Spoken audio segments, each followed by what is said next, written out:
አንዳንዶች ጥቂት ሲቆነጠጡ፣ ጥቂት ፈተና፣ ጥቂት መከራ በሕይወታቸው ሲገጥማቸው እንደ መፍትሄ የሚያዩት ሃይማኖት መቀየር ነው፣ ማተም መበጠስ ነው፣ ከቤተ ክርስቲያን መውጣት፣ ወደ ሌላ መንጋ መሄድ ነው።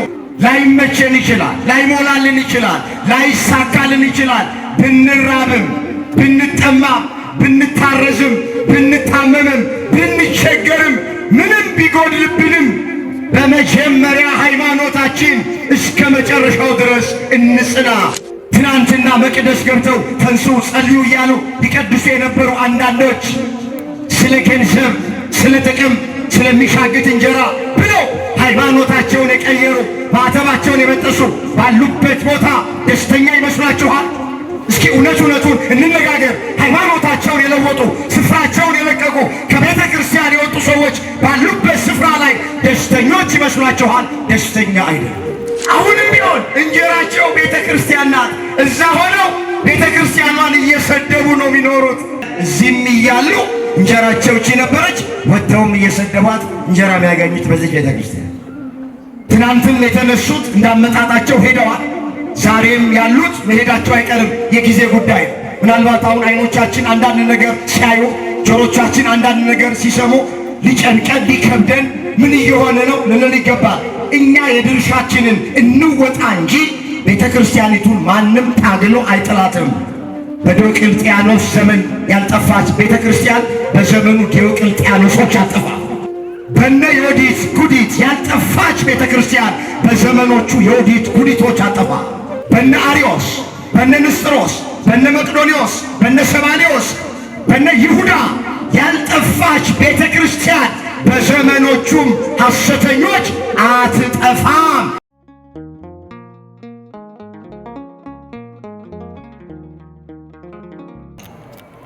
በመጀመሪያ እግዚአብሔር ይጎበኛችኋል ማለት ምን ማለት ነው የሚለውን አስቀድመን እናየው። በሁለተኛ ደረጃ በመጽሐፍ ቅዱስ ውስጥ እግዚአብሔር እነማንን ጎበኘ እሱን እንመለከተዋል።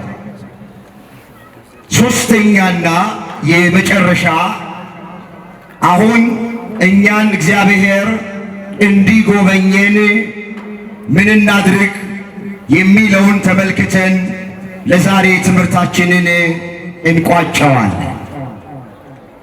ቆሞ ለመናገር ቁጭ ብሎም ለማድመጥ ጥበብ ከእግዚአብሔር ሲሰጥ ብቻ ነውና ለእኔ ለባሪያው ተናጋሪ የሆነ አንደበትን ለእናንተም ለሰሚዎቹ አስተዋይ የሆነ ልቡናን ቸሩ አምላካችን እግዚአብሔር ለሁላችንም በቸርነቱ ያድለ። እስኪ አንድ ጊዜ ላስቸግራችሁ፣ በርዕስነት ያነሳነውን ቃል በህብረት ለመናገር ሁላችንም ራሳችንን እናዘጋጅ።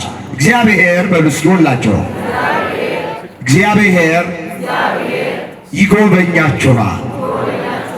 እግዚአብሔር ምን ይላችኋል? ይህንን ጉባኤ እግዚአብሔር ይጎብኝልን። እንግዲህ ወደ አንደኛው እንምጣ። ጊዜ ለመጠቀም ትንሽ እፈጥናለሁ። እንድትከታተሉኝ በእግዚአብሔር ፍቅር እጠይቃችኋል። እግዚአብሔር ይጎበኛችኋል ማለት እግዚአብሔር ይመለከታችኋል፣ እግዚአብሔር ያስባችኋል፣ እግዚአብሔር ያያችኋል ማለት ነው የቃሉ ትርጉም። ወገኖቼ እግዚአብሔር ሲጎበኘን የተቆጣች ሰማይ ዝናብ መስጠት ትችላለች። እግዚአብሔር ሲጎበኘን ጤና ያጣን ጤና ማግኘት እንችላለን። እግዚአብሔር ሲጎበኘን ያዘንን ሐዘናችን ለደስታ ይለወጣል።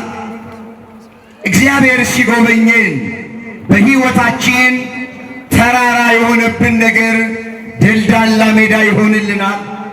ባህር እየተከፈለ በደረቅ መሻገር እንችላለን። እግዚአብሔር ሲጎበኘን እንጀራ ያጣን ሰዎች እንጀራ እናገኛለን። የታሰርን ሰዎች ከእስራታችን እንፈታለን። የተጨነቅን ሰዎች ከጭንቀታችን እንረጋጋለን። የአልቃሾች እንባ ይታበሳል። ብቻ እግዚአብሔር ሲጎበኘን የጎደለው ነገር ሁሉ ይሞላል። ባጭሩ እግዚአብሔር ይጎበኛችኋል ማለት እግዚአብሔር ይመለከታችኋል ማለት፣ እግዚአብሔር ያስባችኋል ማለት፣ እግዚአብሔር ያያችኋል ማለት ነው። ወገኖቼ በዚህ ዘመን ሀገራችን ኢትዮጵያ የእግዚአብሔርን ጉብኝት የምትፈልግበት ወቅት ነው። ቤተ ክርስቲያናችን የእግዚአብሔርን ጉብኝት የምትፈልግበት ጊዜ ነው። የእያንዳንዳችን ሕይወት የእግዚአብሔር ጉብኝት የሚፈልግበት ወቅት ላይ ነው ያለ።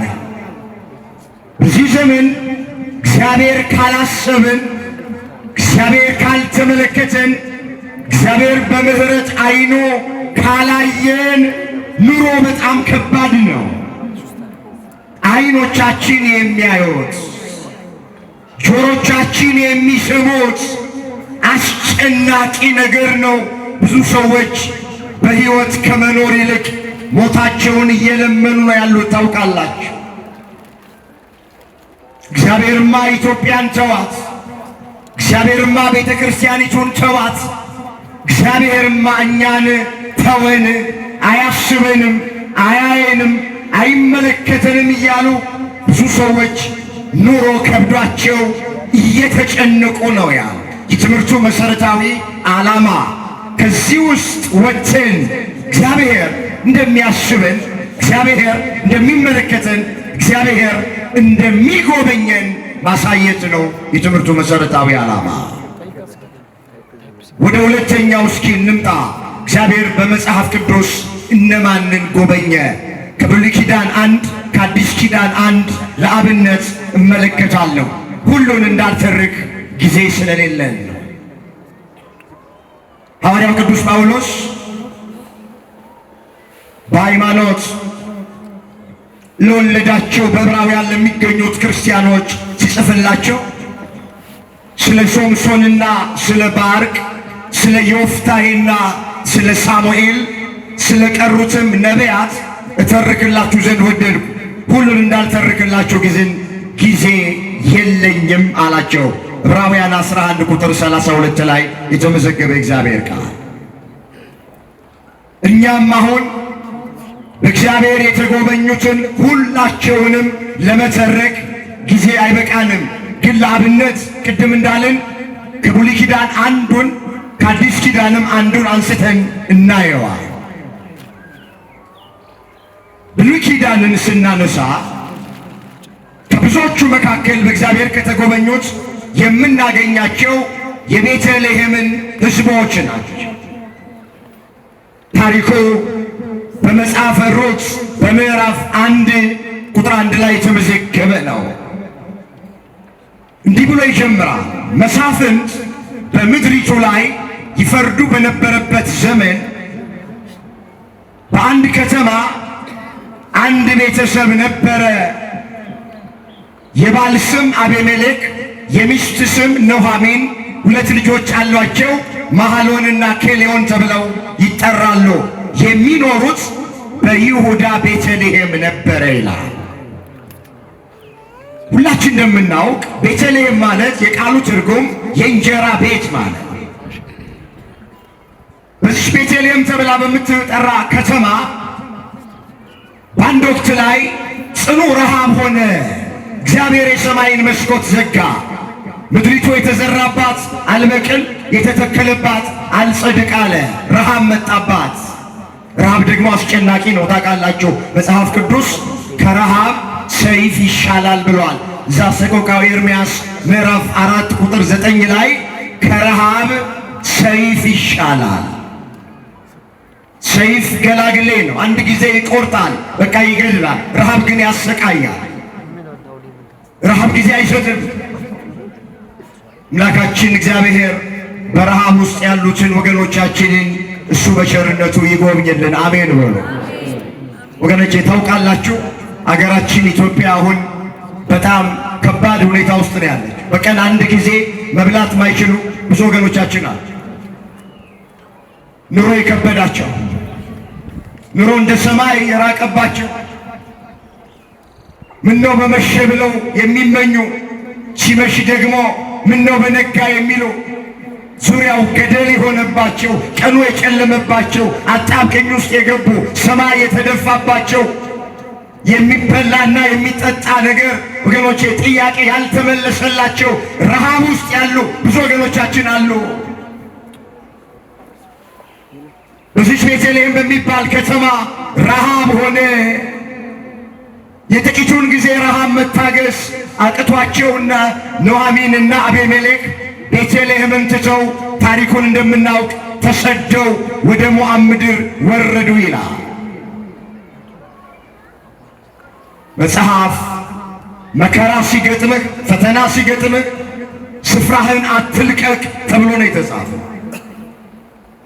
እዚህ በመጽሐፈ መክብብ ምዕራፍ 10 ቁጥር 5 ላይ የተመዘገበ እግዚአብሔር ቃል የገዢ ቁጣ በገጠመ ጊዜ፣ መከራና ፈተና በገጠመ ጊዜ ስፍራህን አትልቀቅ። ወገኖቼ ይቺ ዓለም የመከራ ዓለም ናት።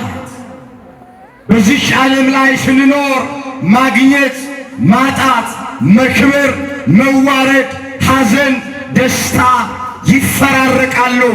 ምንም አይነት መከራ ግን ቢገጥመን መፍትሄው ስፍራን መልቀቅ አይደል። ስፍራ የተባለ ሃይማኖት፣ ስፍራ የተባለች ቤተ ክርስቲያን፣ ስፍራ የተባለ መንፈሳዊ ሕይወት፣ ስፍራ የተባለ አገልግሎት፣ እነዚህ ሁሉ ስፍራዎቻችን ናቸው። መፍትሄው ስፍራ መልቀቅ አይደለም። ባለንበት ቦታ ሆኖ ዝም ብሎ እግዚአብሔርን መጠበቅ፣ እሱ ነው መፍትሄው። አንዳንዶች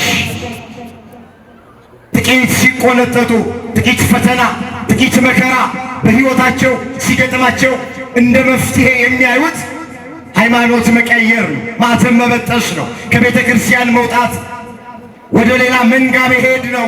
ባካችሁ ይሄ ድምፅ የሚሰማን ኦርቶዶክሳውያን ላይመቸን ይችላል፣ ላይሞላልን ይችላል፣ ላይሳካልን ይችላል። ብንራብም፣ ብንጠማም፣ ብንታረዝም፣ ብንታመምም፣ ብንቸገርም፣ ምንም ቢጎድልብንም በመጀመሪያ ሃይማኖታችን እስከ መጨረሻው ድረስ እንጽና። ሐዋርያው ቅዱስ ጳውሎስ ምንድነው ያለው? በሮሜ ለሚገኙት ክርስቲያኖች ከክርስቶስ ፍቅር የሚለየኝ ማን ነው? መከራ፣ ስደት፣ ረሃብ ነውን? ቀኑን ሙሉ ስላንተ እንገደላለን፣ እንደሚታረዱ በጎች ተቆጠርን ያለው ሮሜ 8 ቁጥር 35 ላይ።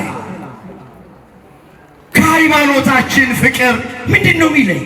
ከቤተ ክርስቲያን ፍቅር ምንድን ነው የሚለየን? ከተዋህዶ ምንድን ነው የሚለየን? ረሃብ ነው? ስደት ነው? ጥም ነው? ማጣት ነው? መቸገር ነው? ምንም ነገር በሕይወታችን ይግጠመን፣ ስር ሰደን በሃይማኖት እንታነጽ። እዚሁ ቤት ሆነን በሃይማኖታችን ሆነን እግዚአብሔርን እንጠብቀው። ይሄ ቤተሰብ ጥቂት ረሃብ ወደዚች ከተማ ሲመጣ መታገስ አቃተውና ትንቢት የተነገረላትን፣ ሱባኤ የተቆጠረላትን፣ የዳዊት ከተማ ተብላ የምትጠራውን በኋላም ኢየሱስ ክርስቶስ የሚወለድባትን ቤተልሔምን ትተው ወደ ሞዓብ ሄዱ። ልክ ሞዓብ ሲደርሱ ኑኃሚን ባሏን አጣች። ጥቂት ቆየችና 2 ልጆቿን አጣች። መሐሎንና ኬሌዎንም ሞቱባት። የወላድ መካን ሆና ቀረች ይላል መጽሐፍ። ስፍራ መልቀቅ ዋጋ ያስከፍላል። ሃይማኖትን መለወጥ ዋጋ ያስከፍላል። ከቤተ ክርስቲያን መውጣት ዋጋ ያስከፍላል። አሁን ትናንትና በሚያስገመግም ድምፃቸው ይሰብኩ የነበሩ አንዳንዶች፣ ትናንትና በሚያምር ድምፃቸው ይዘምሩ የነበሩ አንዳንድ ዘማሪዎች፣ ትናንትና መቅደስ ገብተው ተንሱ ጸልዩ እያሉ ይቀድሱ የነበሩ አንዳንዶች ስለ ገንዘብ፣ ስለ ጥቅም፣ ስለሚሻግት እንጀራ ብለው ሃይማኖታቸውን የቀየሩ ማተባቸውን የበጠሱ ባሉበት ቦታ ደስተኛ ይመስላችኋል? እስኪ እውነቱን እንነጋገር። ሃይማኖታቸውን የለወጡ ስፍራቸውን የለቀቁ ከቤተ ክርስቲያን የወጡ ሰዎች ባሉበት ስፍራ ላይ ደስተኞች ይመስሏችኋል? ደስተኛ አይደለም። ደስተኛ አለመሆናቸውን በምን እናውቃለን ካላችሁ፣ አሁንም ከቤተ ክርስቲያኒቱ ላይ አልወረዱም። ባሉበት ቤት ሆነ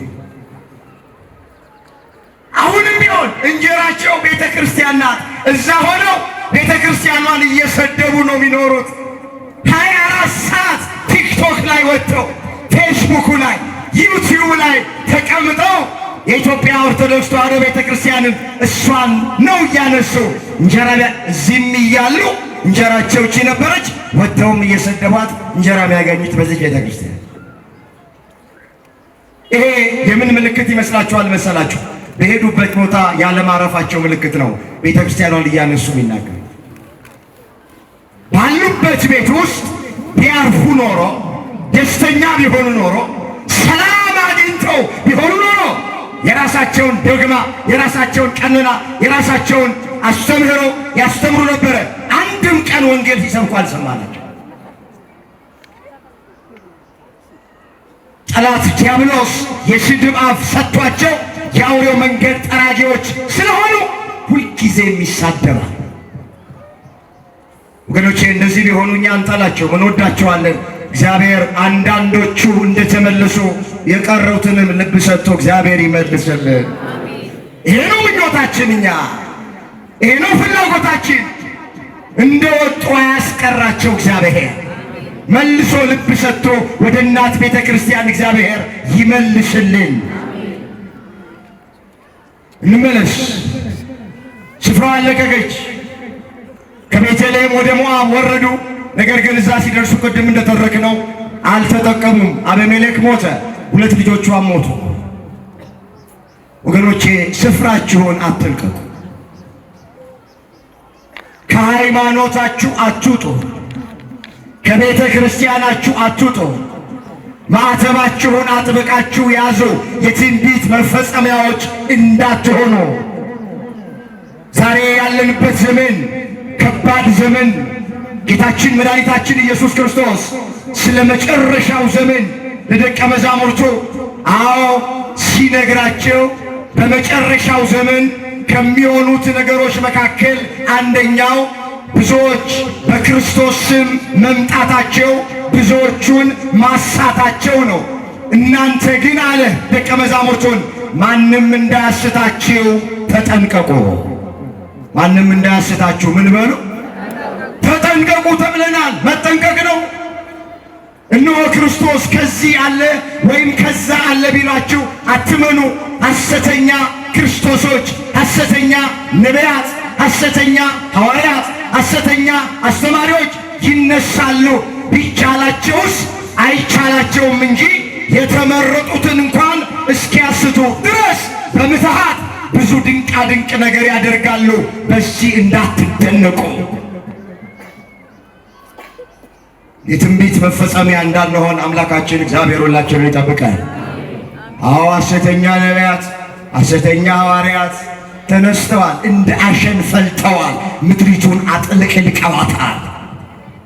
እንደምታዩት ነው እንግዲህ ጊዜ የሰጠው ቅል ድንጋይ ይሰብራል ይላሉ አባቶቻችን።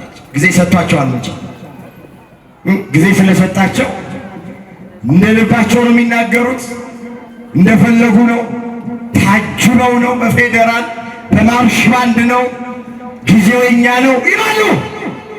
ይህም ጊዜ ያልፋል። ይህም ጊዜ ብዙ አሳልፈናል። ይህም ጊዜ ያልፋል። እንደ ዘመት እንደ ታሪክ የምናወራበት ዘመን ቅርብ። እነዚህ በሰሞኑ ወደ ደቡብ አገልግሎት ሄጄ ነበር፣ ወደ ሐዋሳ አካባቢ። አይኖቻችን የሚያየው ጆሮቻችን የሚሰማው ነገር ያሳዝናል፣ አንገት ያስደፋል። ልክ መንግስታዊ ሃይማኖት የመጣ ይመስላል። ለሀገር ባለውለታ የሆነች ቤተ ክርስቲያን፣ ታቦቷን ተሸክማ ጦር ሜዳ የዘመተች ቤተ ክርስቲያን፣ ትምህርት ሚኒስቴር በሌለበት ጊዜ ትምህርት ሚኒስቴር ሆና ያገለገለች ቤተ ክርስቲያን፣ ጤና ሚኒስቴር በሌለበት ጊዜ በጸበሏ፣ በእምነቷ፣ በመስቀሏ ትፈውስ የነበረች ጤና ሚኒስቴር ሆነ ያገለገለች ቤተ ክርስቲያን፣ ስልጣኔን ያስተማረች፣ ጀግንነትን ያስተማረች፣ ስርዓትን ያስተማረች፣ ዘመን አቆጣጠርን ያስተማረች፣ ፊደል ቀርጻ የሰጠች፣ የሁሉ ነገር ባለውለታ የሆነች አገር የሰራች ቤተ ክርስቲያን የማያውቋት ሰዎች ተነስተው ጉልበታቸውን እያሳዩባት ነው ያሉት። ቢሆንላቸው አይሆንላቸውም እንጂ ሊያዋት አይፈልጉም። አንዳንዶቹ ሊያጠፏት ነው የሚፈልጉት። እያንዳንዱን ገልጦ ማየት ያስፈልጋል። ኦርቶዶክሳውያን ተስፋ እንድትቆርጡ አይደለም የምንነግራቸው፣ ግን እየሆነ ያለውን ነገር፣ እየተፈጸመ ያለውን ነገር፣ እየተደረገ ያለውን ነገር እንድናውቀው፣ እንድናስተውለው፣ ዘመኑን እንድንዋጀው ነው። ግን ደስ የሚለው ነገር በሐዋርያትና በነቢያት መሠረት ላይ ስለታነጸች የማዕዘኑም ራስ ኢየሱስ ክርስቶስ ስለሆነ ማንም ሰው ቢነሳ ቤተ ክርስቲያኒቱን ሊያጠፋት አይችልም። የሚጠብቃት አይተኛም፣ አያንቀላፋ። ባለቤቷ ኢየሱስ ክርስቶስ ነው። በደሙን የመሰረታት ሥጋውን ቆርሶ ደሙን አፍስሶ ነው የኢትዮጵያ ኦርቶዶክሳዊት ተዋሕዶ ቤተ ክርስቲያንን የመሰረታት ኢየሱስ ክርስቶስን ነው። እሱ ነው መሰራቸው። ትናንትም የተነሱት እንዳመጣጣቸው ሄደዋል። ዛሬም ያሉት መሄዳቸው አይቀርም፣ የጊዜ ጉዳይ ነው። ምናልባት አሁን አይኖቻችን አንዳንድ ነገር ሲያዩ፣ ጆሮቻችን አንዳንድ ነገር ሲሰሙ ሊጨንቀን ሊከብደን ምን እየሆነ ነው ልንል ይገባል። እኛ የድርሻችንን እንወጣ እንጂ ቤተ ክርስቲያኒቱን ማንም ታግሎ አይጥላትም። በዲዮቅልጥያኖስ ዘመን ያልጠፋች ቤተ ክርስቲያን በዘመኑ ዲዮቅልጥያኖሶች አጠፋ። በነ መክሲሚያኖስ ያልጠፋች ቤተ ክርስቲያን በዘመኑ መክሲሚያኖሶች አጠፋ። በነ ዮዲት ጉዲት ያልጠፋች ቤተ ክርስቲያን በዘመኖቹ ዮዲት ጉዲቶች አጠፋ።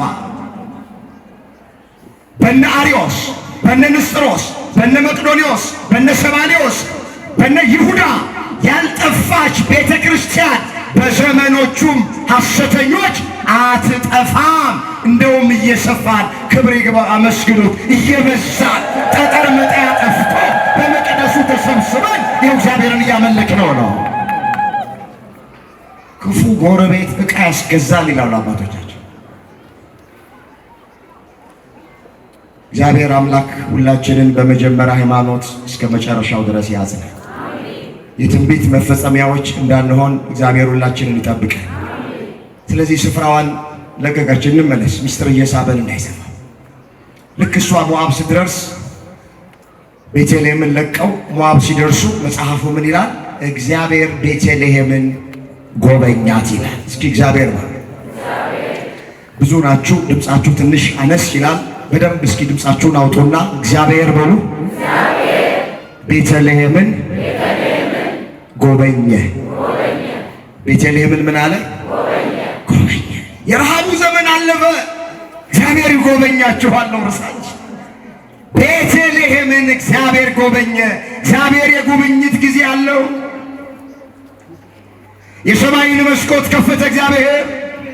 ምድሪቱ የተዘራባት ይበቅል፣ የተተከለባት ይጸድቅ ጀመረ። ታግሰው የጠበቁ ሰዎች በእግዚአብሔር ተጎበኙ። የረሃቡ ዘመን አለፈ። የችግሩ ዘመን አለፈ። ወገኖቼ ሁሉም ያልፋል። ረሃቡ ሲያልፍ ጥጋቡ መጣላቸው። ሁልጊዜ የሚመጣው ቀጣዩ ተቃራኒ ነው። ጨለማው አልፎ ብርሃን ነው የሚመጣው።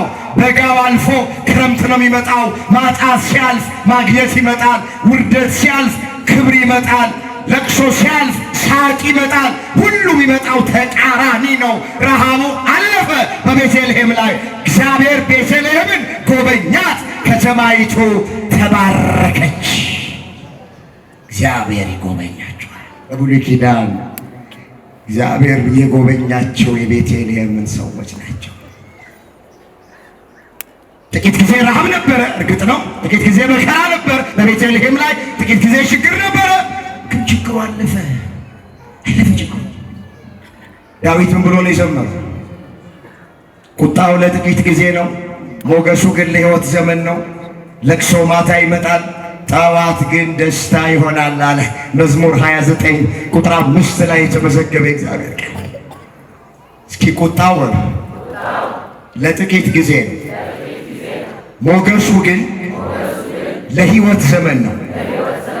ለቅሶ ማታ ይሆናል፣ ጠዋት ግን ደስታ ይመጣል። ደስታ ከመከራ በኋላ ነው የሚመጣው። ደስታ ከማጣት በኋላ፣ ከችግር በኋላ፣ ከሐዘን በኋላ ነው። መጀመሪያ ሐዘን፣ ከዛ ደስታ። መጀመሪያ ረሃብ፣ ከዛ ጥጋብ። መጀመሪያ ሕመም፣ ከዛ ጤንነት። መጀመሪያ መዋረድ፣ ከዛ መክበር። መጀመሪያ ለቅሶ፣ ከዛ ሳቅ። በቤተልሔም ላይ መጀመሪያ ረሃብ፣ ከዛ በኋላ ጥጋብ። ታገሱ። የመጀመሪያ በብሉይ ኪዳን በእግዚአብሔር የተጎበኙት አሁን ታሪኩን የተረክንላቸው የቤተልሔም ሰዎች ናቸው። ወደ አዲስ ኪዳን እንመጣስ። እግዚአብሔር በአዲስ ኪዳን ማንን ጎበኘ? ብዙዎቹን ጎብኝቷቸዋል እግዚአብሔር። ለአብነት ግን አሁንም አንድ አለ። በዚህ በሉቃስ ወንጌል በምዕራፍ 7 ቁጥር 11 ጀምሮ የተመዘገበውን አየዋል። እንደዚህ ይላል። በነጋውም ናይን ወደምትባል ወደ አንዲት ከተማ ሄደ። ደቀ መዛሙርቱም ብዙ ሕዝብም ከእርሱ ጋር አብረው ሄዶ ወደ ከተማይቱም በር ቀረበ። እነሆ የሞተ ሰው ተሸክመው አወጡ። እርሱም ለእናቱ አንድ ልጅ ነበረ፣ እሷም መበለት ነበረች። ታሪኩ ሁላችን እንደምናውቅ ጌታችን መድኃኒታችን ኢየሱስ ክርስቶስ የተነገረው ትንቢት እንዲፈጸም የተቆጠረው ሱባኤ ባለቀ ጊዜ ከሰማይ ሰማያት ወረደ። ከእናታችን ከእመቤታችን ከቅድስተ ቅዱሳን ከንጽሕተ ንጹሐን ከድንግል ማርያም ከወላዲት አምላክ ከሥጋዋ ሥጋ ከነፍሷ ነፍስ ነስቶ በአጭር ቁመት በጠባብ ደረት ተወስኖ በቤተልሔም ዋሻ በከብቶች ግርግም ተወለደ። ከዚህ በኋላ ነው ቀስ በቀስ በየጥቂቱ አደገ ይላል መጽሐፍ። የ30 ዓመት ጎልማሳ ሲሆን በዮሐንስ እጅ በዮርዳኖስ ወንዝ ተጠመቀ። ወዲያ ወደ ገዳመ ቆሮንቶስ ገባ። 40 መዓልት 40 ሌሊት ከቆመ ሳይንቀሳቀስ ከዘረጋ ሳያጥፍ ያለምንም እህል ውሃ ጾመ፣ ጸለየ።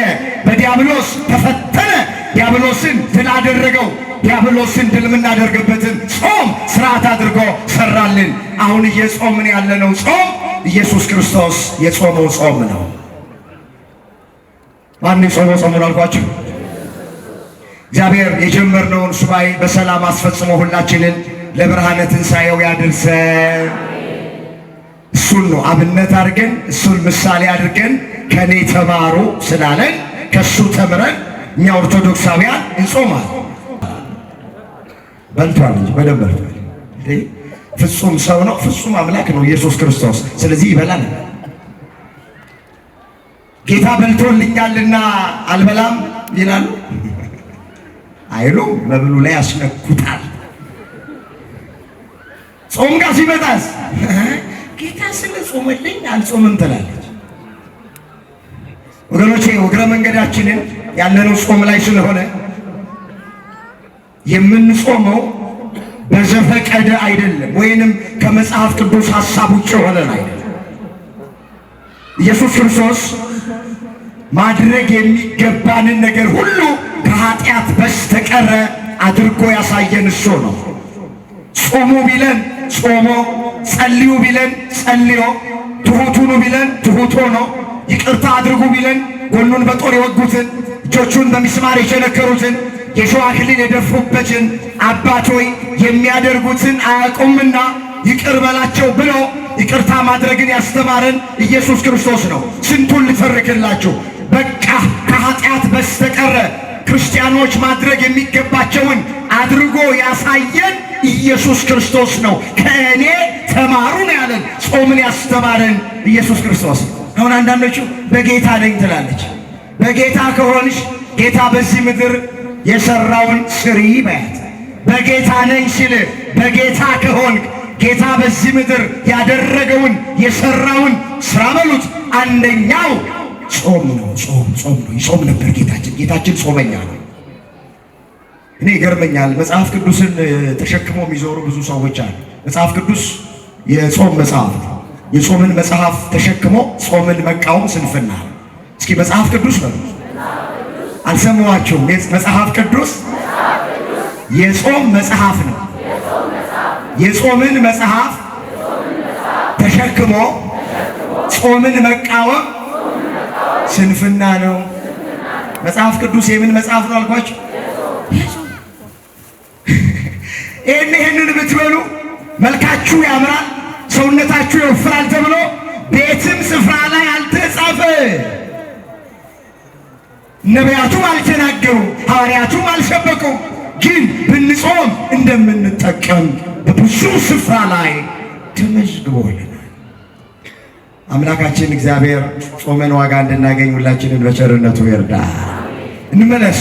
ጾመ፣ ጸለየ፣ በዲያብሎስ ተፈተነ፣ ዲያብሎስን ድል አደረገ። ዲያብሎስን ድል የምናደርግበትን ጾም ስርዓት አድርጎ ሰራ። እሱ የሰራው ስራ ከዚህ በኋላ ነው እንግዲህ አደባባይ ላይ ወጥቶ ወንጌል መስበክ፣ ታምራት ማድረግ የጀመረ። ወደ አንዲት ከተማ ገባ። ቅድም እንዳነበብነው ናይን ትባላለች ከተማይቱ። ልክ ወደ ከተማይቱ ወንጌል ሊሰብክ ሲገባ አንዲት መበለት ሴት ልጇ ሞቶባት የሞተው ልጇን አሸክማ ወደ ቀብር ስፍራ ስትሄድ ኢየሱስ ክርስቶስ ወንጌል ሊሰብክ ወደ ከተማይቱ ሲገባ ፊት ለፊት ተገናኙ። አያት። ሴቲቱን ትወድቃለች፣ ትነሳለች፣ እንባዋን ታፈሳለች። መጽሐፉ ምን ይላል?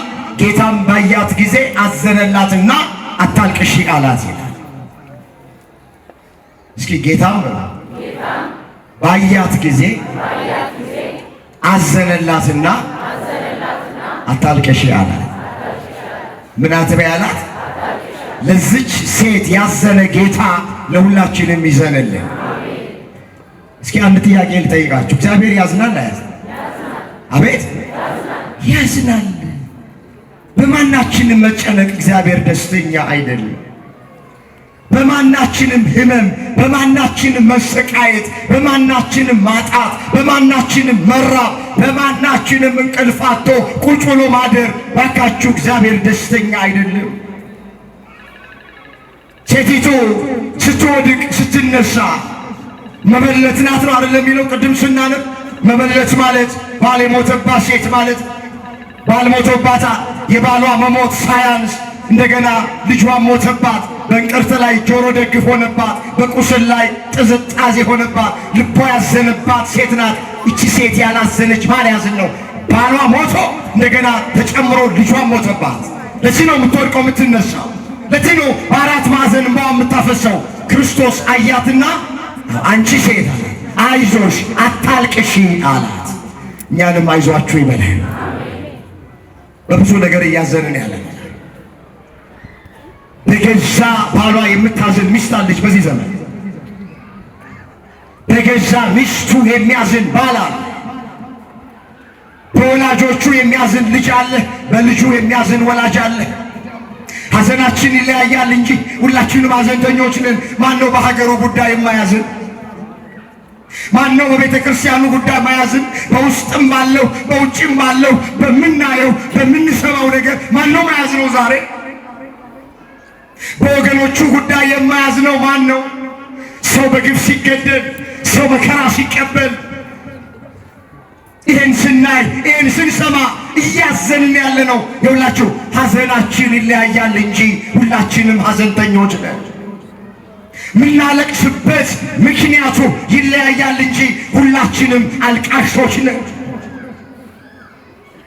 እቺ ሴት ስታለቅስ አያትና አዘነላት።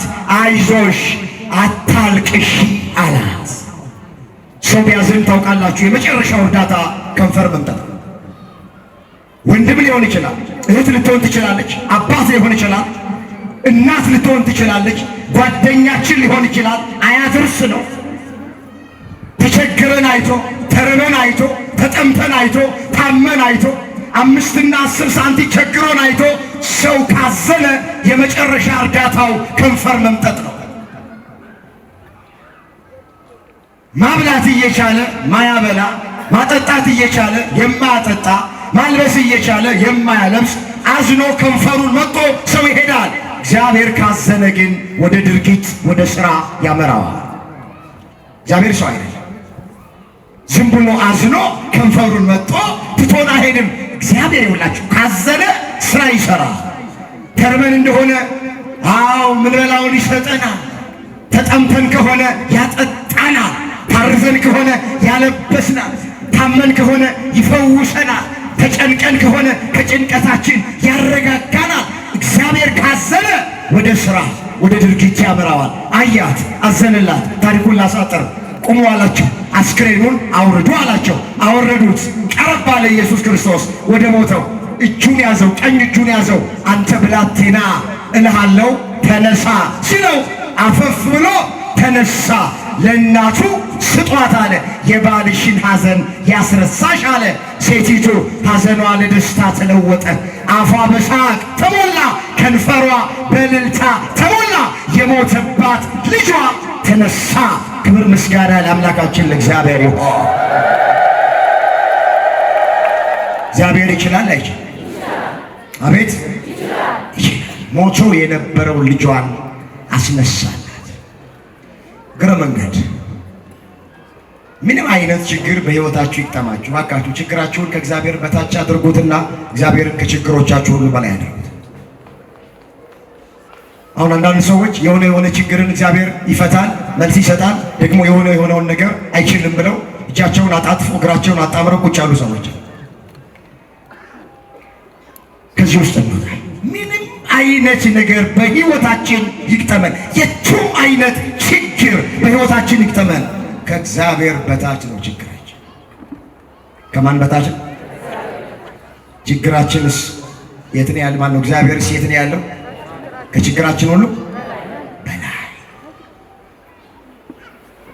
ይኸውልህ የምናመልከው አምላክ የታመሙትን ማዳን ብቻ ሳይሆን የሞቱትንም ማስነሳት የሚችል ይኸው እኮ አሳየን። ታዲያ ለምንድን ነው የተለያየ ጤና አተን የኔ ነገር አበቃልኝ? ለምንድን ነው ተስፋ ምንቆርጥ? ምናልባት ሐኪሞቹ የጤና ባለሙያዎቹ ያንተ ነገር አበቃልህ፣ ያንቺ ነገር አበቃልሽ፣ ዝም ብላችሁ የሚሞትበትን ቀን ጠብቆ የምትሞትበትን ቀን ጠብቆ ሊሉን ይችላሉ። ሐኪሞች ተስፋ ሊያስቆርጡን ይችላሉ። ግን ሰው ሲጨርስ እግዚአብሔር መስራት ይጀምራል። የሰው ትዕግስት ማለቂያው የእግዚአብሔር ሥራ መጀመሪያ። ተስፋ አትቁረጡ ኦርቶዶክሳዊ። የትኛውም አይነት ችግር ከእግዚአብሔር በታች ነው። እግዚአብሔር ከችግራችን ሁሉ በላይ ነው። ሁሉን መፍታት ይችላል። ሁሉን ማስተካከል ይችላል። ለሁሉ መልስ መስጠት ይችላል። መጽሐፍ ከነገር አንድ ነገር ቢከብዳችሁ እሱን ወደ እኔ አምጡት እኔም እመልሰዋለሁ ተብሎ ተጽፏል። እስኪ ቃሉን በልባችሁ እንዲጻፍ ከኔ ቀጠላችሁ ተናገሩት። ከነገር በሉስ። ያልተናገረ ሰው አለ። ከነገር አንድ ነገር ቢከብዳችሁ እሱን ወደ እኔ አምጡት እኔም እመልሰዋለሁ። እኔ ምን እለዋለሁ? ከነገር አንድ ነገር ቢከብዳችሁ። ምንድነው የከበዳችሁ እህቶቼ? ምንድነው ወንድሞቼ በሕይወታችሁ የከበዳችሁ? የፍርድ ቤት ጉዳይ ነው ፍትህን ያጣችሁት? ምንድነው የከበዳችሁ? በትዳር ውስጥ እየኖራችሁ ልጅን ያልተሰጣችሁ? የጤና ችግር ነው? የእንጀራ ችግር ነው? ተምራችሁ ስራን ያጣችሁት? በትዳራችሁ ሰላም የላችሁም፣ ፍቅር የላችሁም። ምንድነው ከነገር የከበዳችሁ ነገር? መጽሐፍ እንደዚህ ይላል፣ ከነገር አንድ ነገር ቢከብዳችሁ እሱን ወደ እኔ አምጦስ እኔ እሰራዋለሁ፣ እኔ አስተካክለዋለሁ፣ እኔ መልሰዋለሁ። ለእግዚአብሔር ለቃሉ ታማኝ የሆነ አምላክ አምጦት፣ በጸሎት አምጦና ጣሉት። እግዚአብሔር የከበደብንን ነገር ሁሉ ያቀልልን። በገጠመን መከራ ሁሉ እግዚአብሔር መውጫውን ያዘጋጅልን። አዎ የሞተ ልጇን አስነሳ። ወደምፈልገው ቃል ልምጣ። እዚሁ ሉቃስ 7 ቁጥር 16 ላይ እንደዚህ ይላል፣ ሁሉም ፍርሃት ያዛቸው ይላል። ልክ የሞተው ልጅ ሲነሳ ታላቅ ነቢይ በእኛ መካከል ተነስቷል አሉ። ደግሞ እግዚአብሔር ሕዝቡን ጎበኘ አሉ። እስኪ እግዚአብሔር ሕዝቡን ጎበኘ። ርዕሳችን ምንድን ነበር? እግዚአብሔር ምን ይላችኋል? ደግሞ እግዚአብሔር ሕዝቡን ጎበኘ እያሉ እግዚአብሔርን አመሰገኑ። ታሪክ ተቀየረ፣ ነገር ተገለበጠ። የሞተባት ልጇ ተነሳ፣ ሕይወት ዘራ፣ የባሏን ሐዘን የረሳች።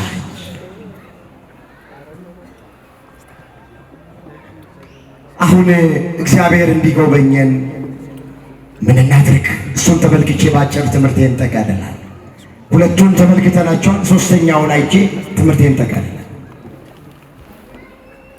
ወገኖቼ በዚህ ዘመን እግዚአብሔር እንዲጎበኘን ከፈለግን የመጀመሪያ ከኛ የሚጠበቀው ሳናቋርጥ ዝም ብሎ መጸለይ። ሳናቋርጥ ምን ማድረግ?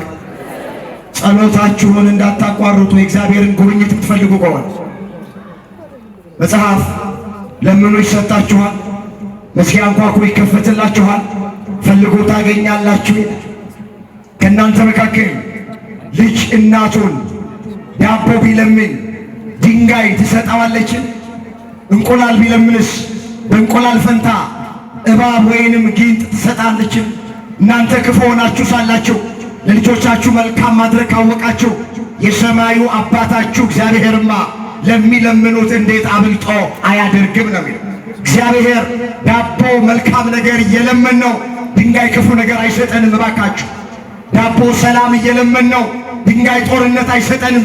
ዳቦ ጤንነት እየለመን ነው፣ ድንጋይ በሽታ አይሰጠንም። ዳቦ በረከት እየለመን ነው፣ ድንጋይ መርገም አይሰጥም እግዚአብሔር። ስለዚህ ከኛ የሚጠበቀው የእግዚአብሔርን ጉብኝት ለማግኘት እግዚአብሔር እንዲያየን፣ እግዚአብሔር እንዲያስብን፣ እግዚአብሔር እንዲመለከትን ሳናቋርጥ መጸለይ።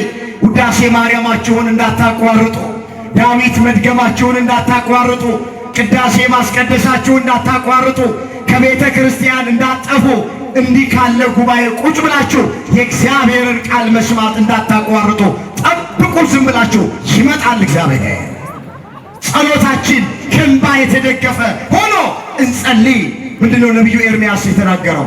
እግዚአብሔር ከላይ ከሰማይ እስኪጎበኘንና እስኪመለከተን ድረስ ዓይኔ ሳታቋርጥ ዝምም ሳትል እንባን ታፈሳለች አለ።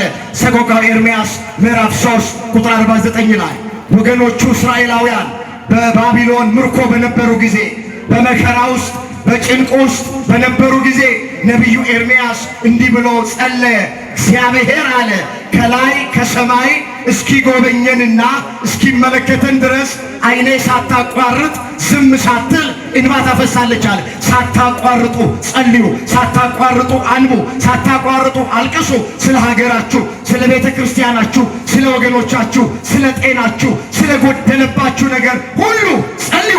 እግዚአብሔር ያስበናል፣ እግዚአብሔር ይጎበኘናል፣ እግዚአብሔር ይመለከተናል። ከኛ የሚጠበቀው የመጀመሪያ የእግዚአብሔርን ጉብኝት ለማግኘት ጸሎት። ምን አልኳችሁ?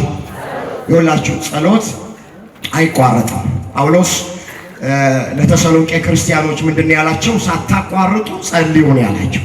አንደኛ ተሰሎንቄ ምዕራፍ 5 ቁጥር 18 ላይ ሳታቋርጡ ጸልዩ፣ በሁሉ ደግሞ አመስግኑ ብሏቸዋል። አሁን ብዙዎቻችን ጸሎቱን ርግፍ አድርገን ትተነዋል። በትዝታ ላይ ያለ ነው። የዛሬን ያድርገውና ትላለች። እንደኔ ጸሎተኛ የለም። ዛሬ ውዳሴ ማርያሟ የት እንዳላት አታውቅም። የዛሬን ያድርገውና እንደኔ ዳዊት ደጋሜ የለም ይላል። ዳዊቱ ዛሬ መዝገበ ጸሎቱ የት እንዳለ ግን አያውቅም። ጸሎት እየጨመርን የምንሄደው እንጂ እየቀነስን የምንሄደው አይደለም። ጸሎት ከእግዚአብሔር ጋር መነጋገር ነው።